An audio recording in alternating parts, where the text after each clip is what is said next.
A hora do agronegócio, eu estou aqui com uma juventude, né? Novos líderes, jovens, assumindo posições de destaque nas principais entidades ligadas ao agronegócio, e falamos da SRB, da Sociedade Rural Brasileira. Eu sou com o João Adrien, ele é economista formado pela PUC e produtor em Pratânia, pecuária, agricultura, e com o cargo de diretor executivo da Sociedade Rural Brasileira. João, bem-vindo aqui à nossa Jovem Pan. É um prazer, João. Obrigado pelo convite. Gente jovem, né? Pelo que você estava me contando, o Cesário começou isso, o Gustavo manteve, trouxe essa juventude para a diretoria, e isso é muito importante. Nós precisamos rejuvenescimento, novos líderes e jovens líderes que possam até se comunicar melhor numa integração entre as entidades. Mas, João, estamos vivendo aqui um drama de sequências aí, de 3 pedradas na pecuária brasileira. A carne fraca, a delação da JBS e a última aí dos americanos com a vacina. Qual é a posição da Sociedade Rural Brasileira com relação a esse cenário? Perfeito. Então, João, primeiramente, obrigado pelo espaço. Realmente, esse ano foi um ano de uma crise bem clara para o nosso setor. Tomamos algumas apunhaladas, né, e caneladas ao longo do processo. Começamos pela questão da carne fraca, que eu acho que foi a primeira bomba que abateu sobre o setor nesse ano.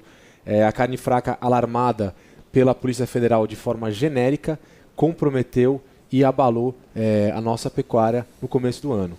A nossa visão lá na Rural é que se tratava de um problema específico, né, ou seja, foram alguns frigoríficos, dentre milhares, que tiveram um problema de corrupção, e foi muito importante porque veio à tona esse problema, mas a forma que foi comunicada pela Polícia Federal, ela realmente generalizou e trouxe uma crise séria para o produtor.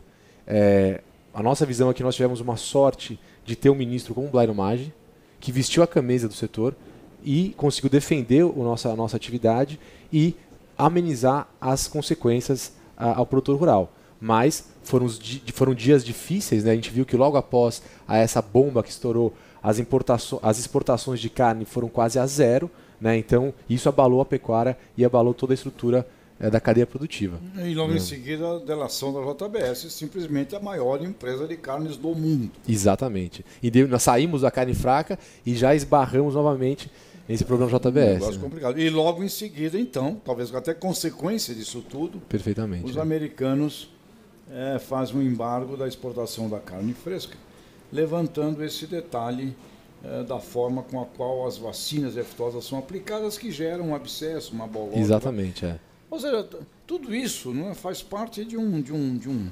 O Brasil é grande, o Brasil é importante, competitivo, e o pessoal vai pegar. Exatamente. Eu acho que a sociedade rural, nesses últimos acontecimentos, ela foi muito proativa. Nós tivemos vários posicionamentos, várias reuniões com lideranças e tal, para demonstrar que, como você bem colocou, foi uma sucessão de fatos que levou ao que nós estamos vivendo hoje. Então, primeiro, a carne fraca, eu acho que abalou a credibilidade do nosso produto no mercado internacional. Segundo, a questão da JBS fragilizou uma empresa, que é uma empresa que foi criada, ao todo o seu tamanho, criado pelo governo, ou seja, foi uma intervenção estatal que criou essa gigantesca empresa que é o nosso setor, que, se por um lado ela trouxe benefícios para a pecuária, ou seja, padronizou as questões sanitárias, conseguiu abrir mercado, conseguiu realmente criar a principal empresa global de carne, de proteína animal, por outro lado ela concentrou o mercado.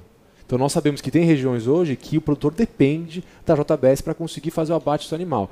E nesse aspecto, quando veio à tona essa delação e essa crise na JBS, a Rural se posicionou de que o BNDES tivesse uma atuação mais proativa na gestão da JBS. Na gestão. Não é muito bem posto. De que ações dos sócios majoritários não comprometessem a operação. Perfeito. Né? Ou seja, a gente sabe que houve aí uma ação contrária à lei por parte dos seus sócios majoritários, mas isso não pode comprometer a operação, porque senão o produtor rural fica à mercê dessa manobra ilegal que foi criada. E talvez, quem sabe, está na hora também dos produtores nessa área da pecuária de corte criarem algumas cooperativas, né? Porque é uma área ausente de cooperativismo. É muito pulverizado, é verdade. Pois é, e aí fica na mão sempre dessas circunstâncias. Perfeito. Agora, João, estratégias da SRB, o que é hoje o foco, o coração central das estratégias da sociedade rural brasileira em meio a um monte de entidades? Perfeito. Pululam entidades, não é? Então nós temos um problema de voz,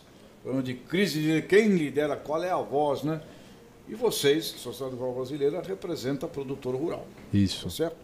Qual é a estratégia central que vocês estão trabalhando hoje na SRB? Perfeito. Então, João, a discussão ela não é simples assim, mas o que a gente entende é que existe hoje um vácuo de liderança no setor, porque as principais entidades, ou a principal entidade que representa o produtor rural brasileiro hoje, por ter um vínculo dependente de recursos obrigatórios do governo, está muito fragilizado. Ou seja, que é a CNA. A gente percebeu que as últimas ações que a CNA tomou muitas vezes confrontam o interesse do produtor rural brasileiro. E no meio associativista, que depende exclusivamente das doações dos produtores, que não depende de recursos do governo, existe uma pulverização muito grande. Então as entidades elas estão nas suas regiões e discutindo temas setoriais, e isso dificulta uma unificação dessas demandas. A Rural tem visualizado esse cenário como um desafio no termos de conseguir trazer temas transversais para as entidades setoriais e conseguir dessas entidades trazer as suas demandas regionais para conseguir também organizar a cadeia. Então tem sido um desafio, né? Mas eu acho que tem sido uma oportunidade. O produtor rural brasileiro, a gente percebe que as pessoas estão mais ávidas por meios democráticos de representação. Eu acho que a crise política do governo demonstrou a importância da união de classe, dos movimentos democráticos e assim por diante, que levem a voz do produtor ou a voz dos indivíduos para conseguir influenciar no governo e na política nacional brasileira. Eu só acredito hoje na sociedade civil organizada. Perfeito. Acho que nós temos que parar de olhar tanto para Brasília e nós temos que ter uma sociedade civil organizada. Agronegócio é sinônimo de gestão de cadeia produtiva. Perfeito. Não existe boi, não existe soja, não existe laranja. Existe um sistema científico, tecnológico, de gestão, de percepção do consumidor final até a mente digamos assim, do geneticista, que cria a semente ou a genética animal. Então é um sistema. Eu vejo pouco trabalho sistêmico no Brasil.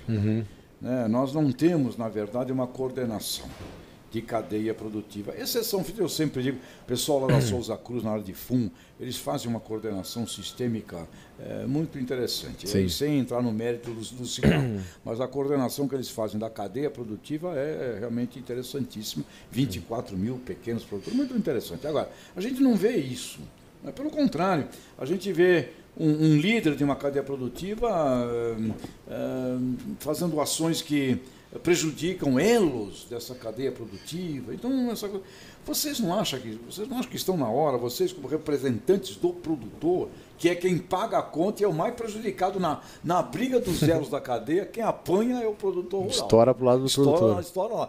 No produtor e depois no consumidor, né? São os dois que pagam a conta.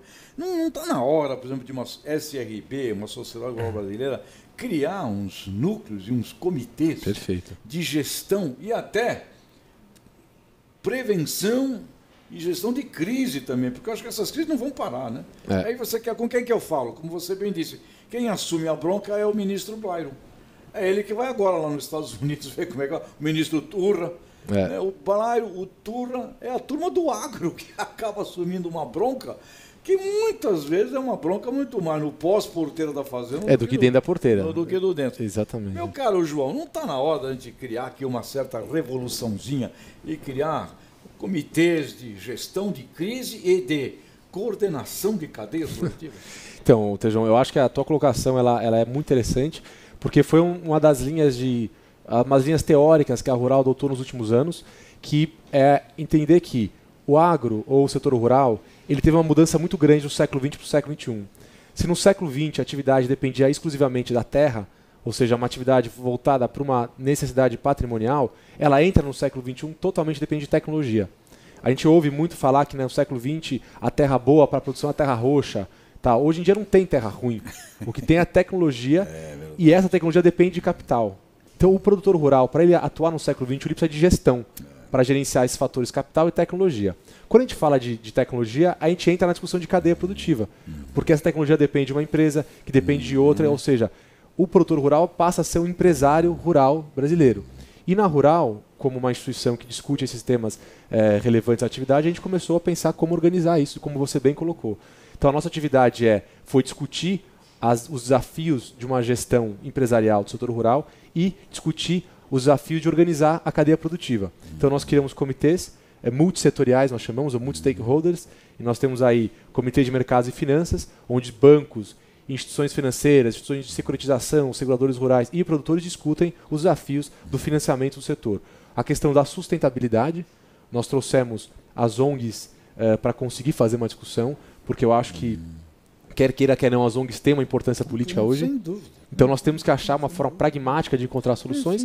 E nessa discussão fica muito interessante, porque as ONGs radicais, que talvez não tenham interesse no desenvolvimento do país, no desenvolvimento sustentável do país, elas acabam ficando de escanteio.